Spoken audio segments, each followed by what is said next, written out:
Bienvenidas y bienvenidos a La Bestia Urbana, Seguridad y Violencia en el Valle de México, un podcast del Seminario sobre Violencia y Paz del Colegio de México en alianza con la Secretaría de Educación, Ciencia, Tecnología e Innovación de la Ciudad de México.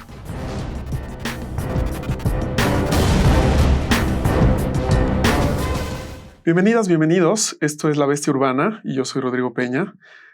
Nos encontramos en un podcast del Seminario sobre Violencia y Paz del Colegio de México con el apoyo de la SECTEI de la Ciudad de México, la Secretaría de Educación, Ciencia, Tecnología e Innovación, ya decía, de la Ciudad de México. En este espacio dialogamos sobre temas relevantes sobre seguridad, violencia, crimen en la Ciudad de México y en la zona metropolitana del Valle de México. El día de hoy me acompañan el doctor Vicente Moctezuma, bienvenido Vicente, y el doctor Diego Pulido, y vamos a hablar del tema de extorsión, pero primero vamos a ver una cápsula que nos ha preparado nuestro equipo y volvemos con nuestros invitados. Los datos estadísticos colocan al Estado de México como la entidad con mayor incidencia en el delito de extorsión. La Ciudad de México ocupa el lugar 18 a nivel nacional. La extorsión es un delito de rango amplio, tiene víctimas en casi todos los sectores sociales. La extorsión se asociaba con grupos criminales especializados en la actividad y con algunas corporaciones policíacas y ahora se asocia con grupos de narcotraficantes. Existen distintas formas de extorsión. Algunas se relacionan con amenazas de violencia directa y otras son intrincadas y se apoyan en recursos tecnológicos como las llamadas y chats por teléfono celular. El combate a la extorsión llama a la pronta acción estatal, a la creación de unidades especializadas en el combate de este delito. Vicente, bienvenido. Muchísimas gracias y gracias por estar acá.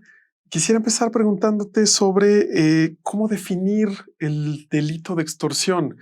Hay una complicación ahí porque de pronto la extorsión parece algo extractivo, para extraer dinero, etcétera, pero también hay algo más en extorsionar entre un perpetrador y una víctima, ¿no? ¿Cómo definimos la extorsión? Bueno, muchas gracias primero por la invitación a estar acá. Y sí, en efecto, me parece, digamos, que hay una complejidad ahí. Digamos, primero podríamos definir como en términos simples la extorsión como cuando se fuerza a alguien a cometer un acto que no quiere hacer, ¿no? Para obtener un lucro o algo así, bajo la amenaza de causarle un daño a esa persona, a sus familiares o a sus bienes. Sin embargo, digamos como que las prácticas delictivas que quedan dentro de la extorsión pues son muy diversas, ¿no? Se acordarán que hace unos años había mucho el delito de extorsión a través de llamadas telefónicas, ¿no? Entonces se fingía un secuestro o se amenazaba con que se iba a secuestrar y se obligaba, digamos, a la persona a que hiciera un depósito o así, ¿no? Sin embargo, también la extorsión comprende, por ejemplo, pues lo que podríamos entender más bien como fraudes, ¿no? Es decir, una estafa de un familiar que necesita, no se hacen pasar, digamos, también por vía telefónica, como un familiar que necesita dinero, que está en una urgencia, o que se ganó un premio, pero para ganar ese premio se tiene, digamos, que hacer ciertas cosas, ¿no? Entonces, ahí, digamos, como que encontramos una ambigüedad. Y por otro lado, me parece que en la actualidad nos encontramos con un dominio de otras prácticas de extorsión que desde mi punto de vista pues son más graves, ¿no? Que muchas veces se refieren como el cobro de piso, como las cuotas, también como extorsión. Y digamos como que la singularidad que tendrían es que a diferencia de estas otras prácticas que suponen pues un acontecimiento singular, ¿no? Que puede ser más traumático o menos, pero único, ¿no? En cierto momento. Estas otras formas de extorsión establecen una relación que permanece en el tiempo, ¿no? Entonces, determinada gente amenaza a otros para que pues les pague periódicamente pues dinero o periódicamente, digamos, haga algo, ¿no? Y en ese sentido, pues establece una relación que es pues muy distinto a los otros delitos, ¿no? Entonces, bueno, en ese sentido creo que la extorsión pues es muy amplia en lo que comprende y en ese sentido también genera pues dificultades de analizarla, de comprenderla, ¿no? Claro. Diego, esta amplitud de la extorsión, como refiere Vicente, pues también es contextual, depende de los contextos. ¿Cómo pensar la extorsión, pues históricamente en el Valle de México, en la Ciudad de México, y a la luz justamente de esta amplitud, de estas diversas formas en las que ha tomado, pues, forma, valga la expresión, este delito? De acuerdo, Rodrigo. Bueno, pues este repertorio de prácticas que podríamos calificar como extorsión, en efecto, han variado de manera ostensible en el tiempo, algunas, y más bien diría que se han agregado.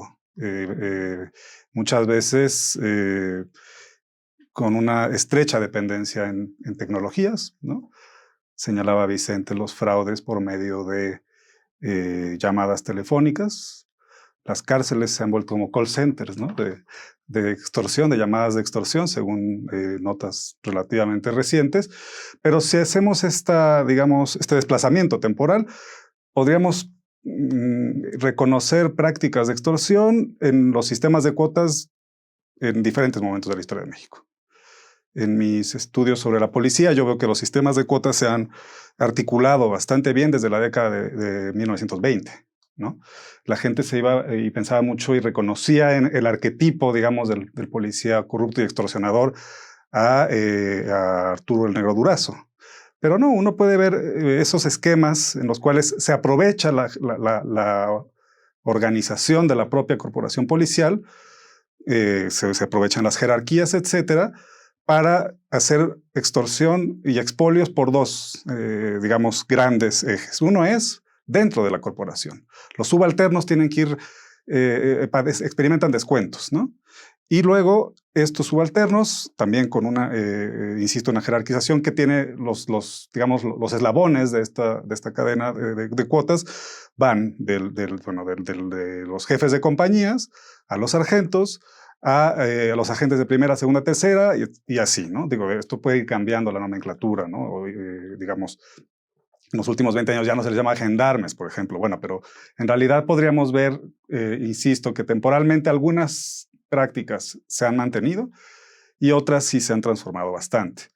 Tiene que ver, en efecto, con la penetración de estas nuevas tecnologías, por un lado, pero también con esquemas. Este tipo de delitos a veces también llevan detrás cierta organización, desde luego, pero también profesionalización.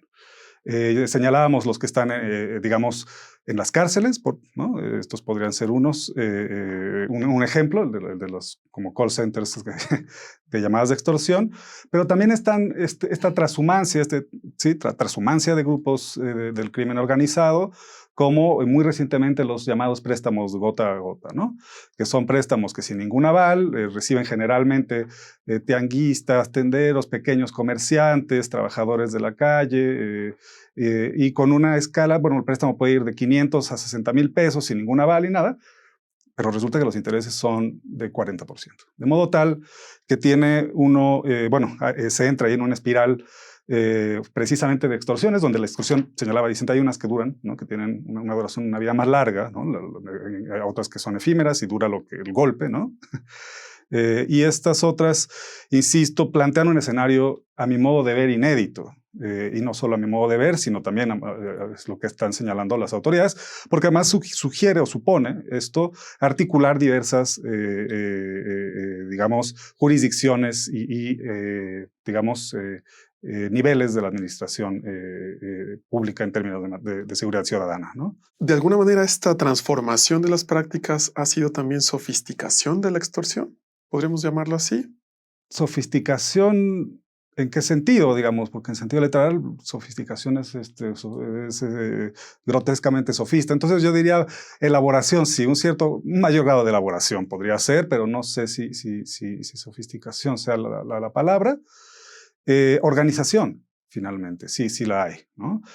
Aunque yo no diría necesariamente, porque, qué sé yo, una vez que se monetarizan las relaciones con estas relaciones de extorsión, eran igual de sofisticadas las que referí de los años 30, 40, 50 del siglo XX, ¿no? Porque estás hablando de toda una institución volcada en la extorsión. Voy a dar un dato que para mí es muy revelador al respecto. En un informe muy detallado, porque además es muy sugerente ver que el Estado genera información sobre el Estado también. Entonces hay infiltración, no, pero sí como vigilancia de la policía. ¿Cómo funciona la policía en esa práctica? Porque el desorden tiene reglas, ¿no? Y ahí está lo complejo y lo elaborado, ¿no? Lo sofisticado, podríamos decir.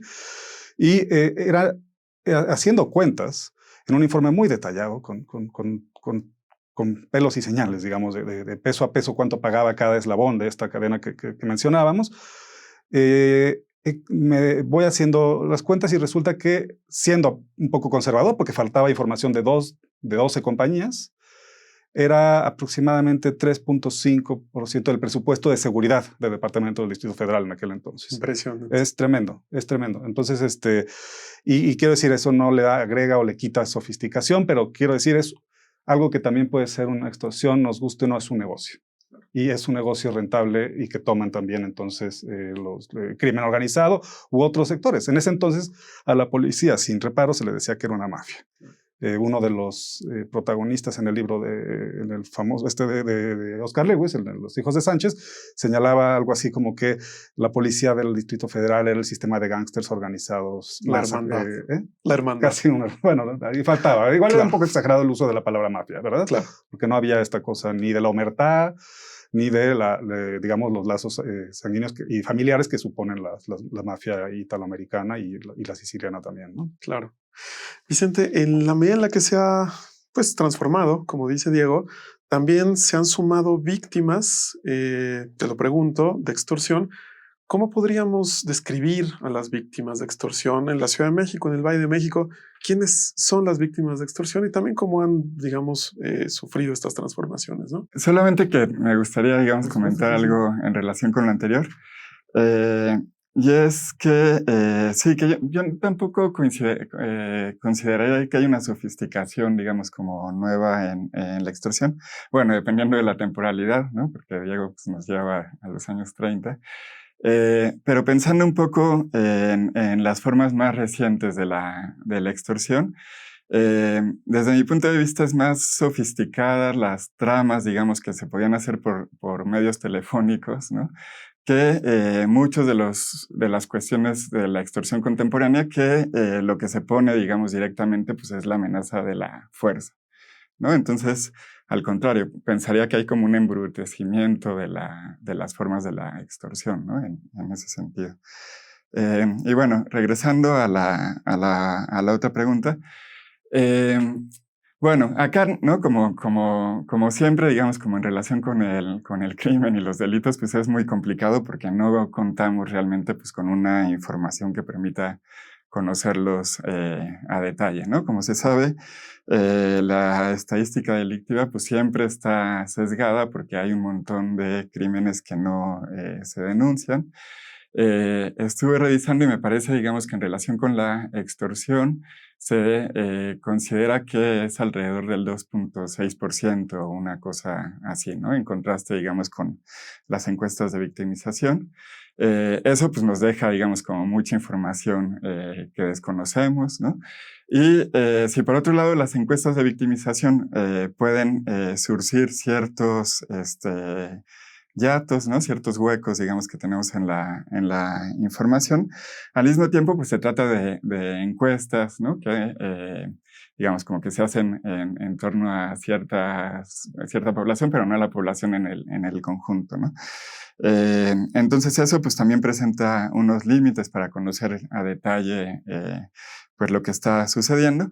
Y además podríamos suponer también en este tipo de extorsiones, no las que se realizan una sola vez y que ya pasó, ¿no? Y que puedes contar como un acto del pasado, sino cuando estás sujeto en una relación de extorsión y tienes que pagar cada semana o cada mes pues unas cuotas a unas personas que te están amenazando, uno puede suponer que así como no se va a denunciar, ¿no?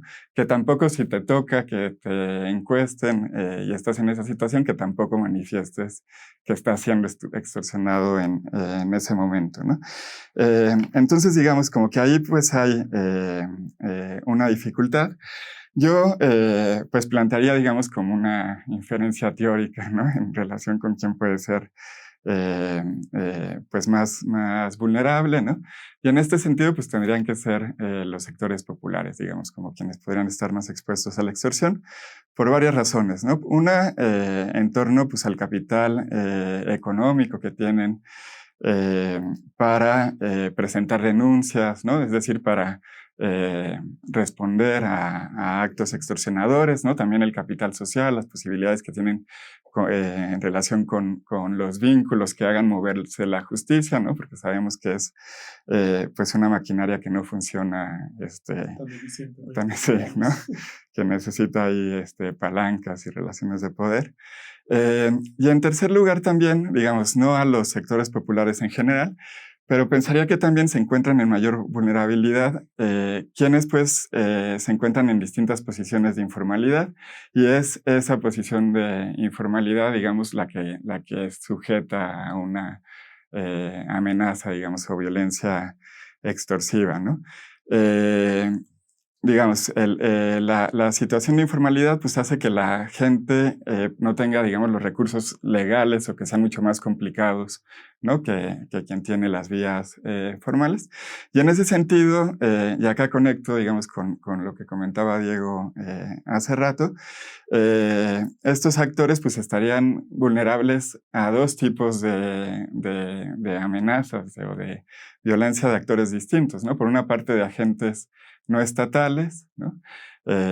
Distintos tipos, digamos, como de criminales, y por otra parte, pues agentes estatales, ¿no? Los propios policías, que se pueden aprovechar de esta situación y hacer distintas agresiones, digamos, y extorsionar a estos actores, ¿no? Entonces, bueno, siento que iría por ahí. Y es una tipología complicada, podríamos decir, por lo menos, además en una ciudad tan grande. Relacionado con esto, Diego, en los últimos 25 años la ciudad ha experimentado transformaciones sociopolíticas muy intensas, entre ellas un cambio de partido, pero también digamos, votaciones como tal, transiciones incluso, digamos, en las estructuras de poder. ¿Cómo ha impactado estas transformaciones, que también ocurren a nivel social, en la práctica de la extorsión? ¿Cómo podríamos ver ese cambio en los últimos 25, quizás 30 años en la ciudad, desde una perspectiva incluso metropolitana? Desde una perspectiva metropolitana, vaya, pues es una pregunta complicada, porque muchas de las, digamos, prácticas delictivas o incluso prácticas, hablamos de una tipología compleja donde incluso hay que incluir en algunos casos a la burocracia y a los funcionarios, por un lado, y por otro lado, otro tipo de grupos que se han también apropiado de esquemas que implican extorsión. Yo no podría relacionarlo directamente con un cambio en la vida política y en la vida pues sí, ciudadana, democrática, digamos, de la ciudad y de una metrópolis que además es muy diversa. Me iría más bien a cuestiones sociales incluso, ¿no? Donde tampoco veo muy claro, digamos, cómo incide esta transformación, digamos, de los equilibrios políticos incluso, y cambios también en la administración pública, cómo inciden directamente en la extorsión. Digamos, no queda muy claro. Lo que queda claro es el reto y el desafío que implica formas de organización del delito, ¿no? Y la podríamos llamar cartelización, digamos, ¿no? Que eso pues sí tampoco es, y eso no depende tampoco de las decisiones en el voto y en el sufragio, digamos. Esto es un fenómeno bastante más complejo y que no podríamos tampoco localizar en la metrópoli. Lo cierto es que la metrópoli también, igual que otras porciones del territorio nacional, es vamos a pensar, como una especie de pastel para los grupos organizados que van rebanando, ¿no? Algunos incluso que son células o que tienen alguna relación con algún cártel pues más fuerte, ¿no? Como el cártel Jalisco Nueva Generación recientemente, y otros que son, digamos, justamente de ciertos espacios de la metrópoli, como el Nuevo Tepito o el cártel de Tláhuac, ¿no? Que también tienen, insisto, una espacialidad específica, ¿no? Un poco como funciona en general, digamos, este tipo de organizaciones que tienen, entre otros negocios, la extorsión. Por eso mencionaba muy al inicio, al comienzo que, pues sí, la extorsión en efecto, pues está como figura delictiva, ¿no? Pero también para muchos es justamente un negocio. Quisiera retomar, Diego, esta idea del espacio para plantearte, Vicente. Tú has estudiado espacios muy concretos, la Merced, por ejemplo.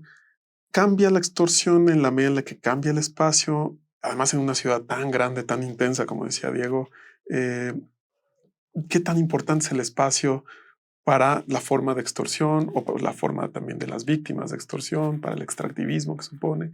¿Es importante el espacio? Pues sí, yo creo que sí es importante. O sea, por una parte, por esto que comentaba Diego, de que los actores criminales pues, se encuentran también espacializados, ¿no? No se están extendidos homogéneamente en la ciudad, sino que se concentran, digamos, en distintas partes. Y creo que también estos espacios centrales, digamos, de comercio popular de la ciudad, pues son vulnerables. Por un lado son atractivos porque son centralidades metropolitanas, ¿no? Son grandes espacios importantes del comercio en la ciudad, en las que hay un montón de transferencias cotidianamente, ¿no? La cantidad de dinero que circula pues es impresionante. Eso por una parte, y al mismo tiempo, en tanto se trata, digamos, de comercio popular, eh, están de nueva cuenta pues, en muchas condiciones de vulnerabilidad, ¿no? Por una parte, porque no tienen, digamos, como los medios sociales para que la violencia que viven cotidianamente aparezca en las noticias y se vuelva, digamos, como un tema de preocupación pública, ¿no? También porque no tienen recursos económicos para contratar, pues, ¿no? Bufetes de abogados, para contratar también seguridad privada, etcétera, ¿no? Y también porque esto que comentaba de la informalidad, no solo se trata, digamos, como del comercio callejero y lo que se da en las calles, sino que también muchas de las posesiones de espacios para el comercio, por ejemplo, en plazas de comercio popular establecidas, se han hecho las transacciones de compraventa de los locales, ¿no? De manera informal, nunca se regulariza, ¿no? Y eso genera, pues que se encuentren vulnerables frente a distintos actores. De hecho, digamos, como que algo que identificamos que está sucediendo ahí, además de esta relación permanente, es mucho despojo de los espacios para la venta, ¿no? Y los despojados, pues saben quién los despojó, ahí está el lugar donde solían vender, ¿no? Pero pues están, digamos, intimidados por la violencia de estos actores, no hay un respaldo, digamos, de la justicia que los ayude, ¿no? Entonces, sí, ¿no? En ese sentido creo pues, que hay zonas de la ciudad y actores de la ciudad que están distribuidos en ciertas zonas que son mucho más vulnerables a la extorsión que otros, ¿no? Antes de pasar a pues, un poco la coyuntura y la actualidad, quisiera preguntarte, Diego, sobre la importancia de la violencia y su vínculo con la extorsión. No todas las extorsiones son violentas, hay algunas que pueden ser en efecto muy violentas. ¿Cómo es esa relación entre la extorsión, la violencia y, claro, a la luz del caso pues, de la metrópoli, ¿no? que estamos discutiendo? Desde luego, Rodrigo. Bueno, pues me parece que es una relación bastante fluida, en realidad, la de, digamos, extorsión y violencia. Y un poco lo que señalaba Vicente también me hace pensar que convendría visualizar dentro de la extorsión más arraigada lo del pago de derecho de piso, ¿no? Y que eso también puede incluso implicar violencia, amenazas, ¿no? De hecho, durante algún tiempo la figura delincuencial era amenazas con la modalidad de extorsión, ¿no? Entonces, primero estaba, digamos, esta intimidación, esta parte que podríamos relacionar con violencia de algún tipo, no necesariamente violencia, digamos, física, pero pues sí había coacción. Pero por otro lado, igual que la violencia, la extorsión se ha normalizado, me parece, y de hecho hay todo, podríamos decir, un folclore, digamos, con lo de la mordida, ¿no? La mordida finalmente hace parte de un binomio que es pues sí, la extorsión y el soborno, ¿no? Y allí lo que vemos es una relación que se ha despojado, al menos en sus elementos más visibles, de la violencia, pero bueno, también hay una performance por parte del agente policial o del funcionario que implica también violencia. Es decir, también nuestros conceptos de violencia son históricos, no solo las prácticas de extorsión. Y eso, pues, definitivamente hace que sean parte de la ecuación, ¿no? Creo, además, que, bueno, en la parte de esto de cobro de derechos de piso, de manera más reciente, justo, intervienen muchos más actores, o bueno, más grupos que antes, me da la impresión, ¿no? Sin, digamos, insisto, ser el especialista en lo que está ocurriendo hoy día, pero la impresión que queda es que si durante un periodo se estabilizó, por ejemplo, la intervención de los policías, ¿no? Que daban cierto permiso o consentían tal, o de algún inspector, digamos, del gobierno del Distrito Federal, consentía algún comercio, por ejemplo, informal, ¿no? A cambio de una corta, pero una corta que está bastante institucionalizada. La costumbre también se institucionaliza, ¿no? Entonces también no hay que ver las cuestiones como si fuera una aberración de un Estado de Derecho, simplemente son prácticas también de negociación y prácticas que buscan o que generan, ¿no? un espacio alterno, ¿no? Y que implican, pues eso, intercambio de dinero. Y a veces también la consecuencia, o también esta es otra parte, ¿no? Donde la consecuencia de no seguir el juego de extorsión, perdón, pues viene entonces la parte violenta, ¿no? Que puede ser desde el decomiso de una mercancía, ¿no? O de plano el arresto, ¿no? Que digo, aunque haya una autoridad de por medio, pues no deja de ser violento, ¿no? Bueno, hace parte también de esto, ¿no? O sea, no, a lo que voy, y en síntesis, no necesitamos ver tampoco esta imagen de el crimen organizado, ¿no? Sino que en otros sujetos, en otros actores, vemos también el ejercicio de la violencia. Sin necesidad de una espectacularización, quizás, de alguna manera. Yo creo que también en parte por eso se ha normalizado, en efecto, ¿no? En parte por eso.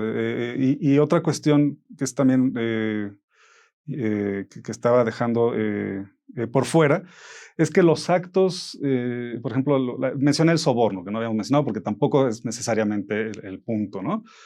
Pero es curioso, e incluso en la mirada de algunos estudios que hacen antropología del Estado, ¿no? Como por ejemplo este estudio de Akhil Gupta, que habla de las fronteras borrosas, y lo que hace es ver que en la percepción de la corrupción en este caso, que digo, está relacionada más con el soborno que con la extorsión, pero en esta, la imagen más común es la imagen más pedestre de la extorsión, es decir, la mordida tal cual, ¿no? El soborno, que es que también se habla de mordida cuando es pequeña, de poca monta, ¿no? Pero muy visible en espacios públicos. En cambio, el soborno aparece en espacios más privados, con funcionarios de otro nivel, ¿no? Y esto también implica, digo, no, insisto, no se conecta con lo de la violencia, pero sí nos habla de varias escalas en las que el soborno, que es, a mi modo de ver, también una variante a veces de la extorsión, ¿no? Bueno, no necesariamente, pero en algunos casos lo es. Y lo que vemos también es una gradación, ¿no? Que no solamente lo que ya se había mencionado de la espacialización, sino también, insisto, eso, ¿no? Como diverso, una tipología muy, muy variada. Lo cual habla también de una relación fluida entre lo público y lo privado que entremezcla estas cosas, ¿no? ¿Qué piensas, Vicente, de esta relación? Por una parte me parece, digamos, como muy interesante lo que plantea Diego, y que vuelve, digamos, como a complejizar este tema, ¿no? Es decir, es muy difícil hablar de la extorsión como si fuera una cosa, ¿no? Porque en realidad son muchas cosas y hay unas fronteras también en las cuales uno pues no puede saber, no sabe muy bien cómo definir, ¿no? Si como extorsión o como un tipo de arreglo, digamos, en las que los dos actores se benefician, ¿no? Entonces, digamos, como que creo que eso es importante de enfatizar, o sea, la complejidad conceptual, la necesidad también de pensarla en relación con casos empíricos específicos, ¿no? Por un lado. Y por otro lado, digamos, como retomando el inicio de la pregunta en relación con la violencia, digamos, en este caso de la Merced y estas zonas, Sí, la violencia está jugando un papel central, digamos, como muy significativo. De hecho, yo diría que la situación de violencia y la forma en la que se presenta la extorsión, pues cambió en los últimos 5 años de manera radical, ¿no? Y sí está vinculada, digamos, como a la aparición de estas organizaciones delictivas, ¿no? Bueno, la Unión Tepito es la que más... Poco una cartelización, como decía sí, Diego. ¿no? A esta cartelización. Y eso, digamos, pues ha generado una situación de temor que, por un lado, digamos, como que hay esta expansión, ¿no? Sí, de estos actores vinculados con esta organización. Al mismo tiempo, se genera, pues, una situación en la que otros actores toman, digamos, como el nombre de las bandas delictivas para extorsionar, ¿no? Entonces, la espectralidad de la violencia permite, pues, una situación de temor generalizada en la cual pues otros actores se aprovechan de la situación y aumenta ahí pues las amenazas, ¿no? Y eso ha generado también, digamos, como distintos tipos de respuestas que otros actores también, tanto líderes de organizaciones del comercio como policías, ¿no? Aparezcan como protectores a cambio también de una cuota, ¿no? Entonces, por un lado o por otro, ¿no? Los comerciantes pues se encuentran expoliados, ¿no? Ya sea que directamente le paguen a estos actores delictivos o que tengan, digamos, además también se ven forzados, ¿no? No es voluntario este nuevo cobro por seguridad, le tengan que pagar ahora a los líderes para que no sean extorsionados por los otros actores que van a llegar, digamos, o que estén como un espectro ahí amenazante, ¿no? O porque los policías, digamos, como que cumplan con su función, ¿no? Pero sí creo que el escenario de violencia ha generado, digamos, como una situación particular, además, digamos, como de lo más evidente, ¿no? Claro. Vicente, nos das pauta para pedirles una reflexión, ya vamos cerrando, pero no puedo evitar preguntarles sobre la coyuntura, siempre es difícil analizar la coyuntura, pero preguntarles qué sabemos sobre la extorsión hoy en día en la ciudad, en la metrópoli, qué podemos saber, cuáles son los retos, que me parece que es muy importante desde varios puntos de vista porque la ciudad, nos dicen las autoridades, está en un momento donde ciertos delitos están reduciéndose, particularmente los más violentos como el homicidio, entre otros, y al mismo tiempo hay una reducción generalizada, también nos lo dicen, donde nos hace preguntar qué pasa con la extorsión. En otros contextos, quizás la extorsión se convierte en una herramienta de una especie de delito silencioso. ¿Qué sabemos y qué podemos saber? Y, digamos, cuál sería la agenda respecto a los retos que tiene la ciudad en materia de extorsión, ¿no? Comenzamos contigo, Diego, y después para ti, Vicente, la misma pregunta.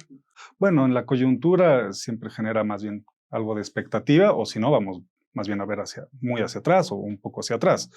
Y habría que desagregar, creo yo, otra vez, dada la complejidad de la extorsión, pues desagregar un poco qué esperar o qué ver en esta coyuntura de descenso de algunas expresiones delictivas. Me parece que la extorsión se ha multiplicado, la que es, por ejemplo, basada en redes sociales, uso de teléfonos celulares, etcétera. Y eso, pues, finalmente son esquemas que incluso a veces también se parecen al fraude, ¿no? Al fraude o a la estafa. Y desde el punto de vista histórico es bastante interesante ver esos delitos porque como son guiones, son esquemas, se hacen públicos y se desvanecen, ¿no? Su eficacia se cae, ¿no? Pero evolucionan también. Esa es la cuestión también compleja de estas extorsiones que se disfrazan un poco o que asumen la forma, digamos, de estafa, ¿no? Como la de ganar un premio, esas, ¿no? Y que además son antiquísimas algunas de ellas, ¿no? Pero bueno.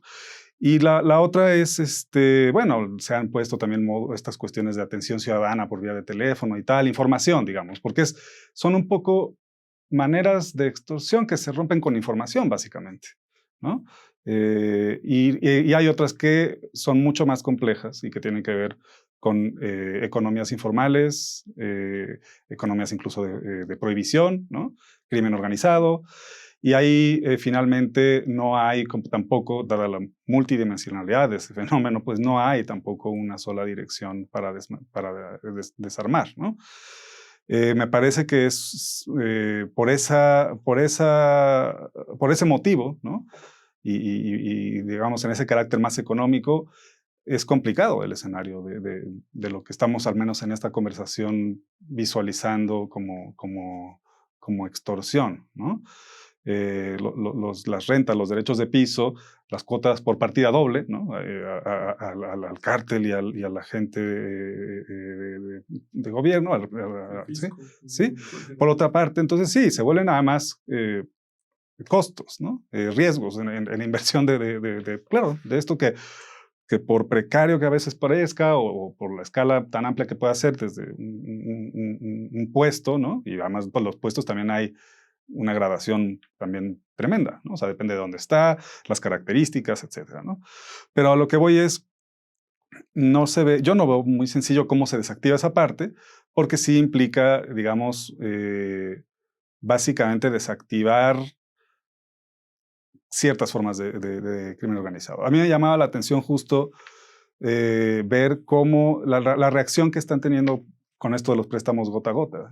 Trataba de verle sustancia o algo a las medidas y me parece que todavía no son muy claras. O sea, y ahí hay un reto fuerte porque, insisto, esto ha circulado. Además, esto es una cosa más bien incluso regional, transnacional, digamos, en América Latina, ese fenómeno que originalmente estaba en cárteles también colombianos, venezolanos, y ahora pues obviamente es un giro más, ¿no? Entonces se van abriendo giros, exacto, es eso el tema, ¿no? Que la extorsión es como si fuera una especie de varios giros, ¿no? De negocios para sobre todo crimen organizado, plantean ese reto de cómo desactivarlo, ¿no? Quería subrayar esta dimensión transnacional que no nos dio mucho más tiempo de conversar, pero que, por ejemplo, en este caso está vinculado justo a migraciones de colombianos, dicen, de venezolanos, etcétera, y que también pues se modifican prácticas en la medida en la que también se transnacionaliza la práctica, ¿no? Ahora, ahí sí hay que tener muchísimo cuidado con el estigma que se puede producir, ¿no? O sea, eso sí, como que también evitar esas simplificaciones. El fenómeno este fenómeno no tiene, digamos, propiamente una nacionalidad. Insisto, ¿no? Es como eso, o sea, es para algunos grupos es simplemente un giro más dentro de su negocio. Y se insertan estas lógicas transnacionales que también le añaden esta capa de complejidad. Sí. Claro. ¿Qué piensas, Vicente? ¿Qué retos, qué sabemos, qué necesitamos saber sobre la extorsión en la ciudad? Pues bueno, coincido también, ¿no? Que es algo que sí, como muy complejo. Pensaría también, digamos, que hay una dimensión pues soterrada, ¿no? Que no sale en estas estadísticas. Pienso que sí, habría cuestiones, digamos, en relación con ciertos procesos de formalización, ¿no? Sí, digamos, que se ha planteado que, por ejemplo, los comerciantes callejeros que tienen ciertas credenciales del Estado para, ¿no? realizar su labor, son menos vulnerables a distintos delitos, ¿no? O sea, que son menos víctimas que otros comerciantes que se encuentran en una situación de informalidad mayor, ¿no? O lo que comentaba en relación con las plazas comerciantes y la irregularidad en ¿no? los intercambios, la compra y venta de la propiedad. Pensaría que, bueno, por ahí podría haber como ciertas cosas que podrían como atemperar, ¿no? Como cierta situación. Pero sí, también la verdad es que creo que hay una cuestión de violencia, ¿no? Una circulación de armas, una posesión de armas, que realmente no veo cómo se puede enfrentar, ¿no? Lo cual supone un reto, por lo menos policial, y en realidad social en última instancia para la ciudad en el mediano plazo, podríamos decir, sujeto también a las transformaciones que vaya teniendo pues, la propia ciudad, ¿no?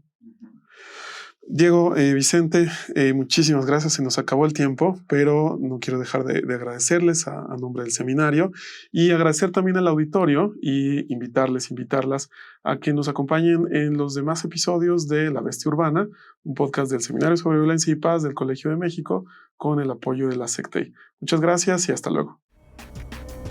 Esta fue una producción de la Coordinación de Educación Digital del Colegio de México.